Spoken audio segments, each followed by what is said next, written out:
aujourd'hui, c'est un grand honneur pour nous que des gens se disent « Ah, vous avez une chance de passer ».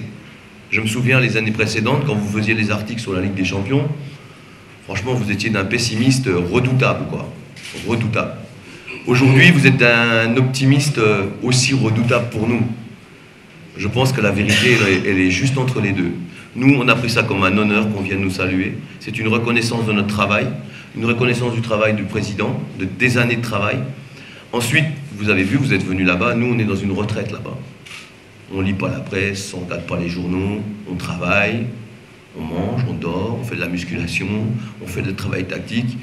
On essaye de jouer au foot, et le terme jouer au foot, ça veut bien dire jouer au foot. Et donc, moi, c'est ce que j'espère. Après, il faut accepter les sollicitations quand vous grandissez. Quelqu'un qui ne veut pas atteindre le haut niveau, il n'accepte pas les sollicitations, il n'accepte pas les pressions.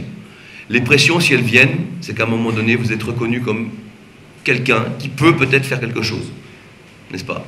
Donc je le prends avec beaucoup de fierté et de façon très positive, mais ça ne changera pas notre façon d'aborder le match, hein. Je vous le dis, parce que les joueurs, on les a préparés vraiment à tout ça, et qu'on essaye qu'ils soient dans leur match, quoi. Voilà. Maintenant, je ne suis pas à la place de mes joueurs, chaque joueur est un être humain. Chaque être humain ressent la pression différemment. Ce qui est important pour nous, staff technique, c'est de bien connaître nos joueurs, de savoir comment on parle à Pierre, comment on parle à Paul, comment on prépare Pierre, comment on prépare Paul. Aucun joueur n'est à préparer de la même façon. Voilà, donc on espère qu'on a bien travaillé, qu'on connaît bien nos joueurs et qu'on va les amener au meilleur de leur potentiel physique, technique et surtout mental, parce qu'on sait très bien effectivement que ce genre de match se joue aussi au mental. Ensuite, concernant l'effectif.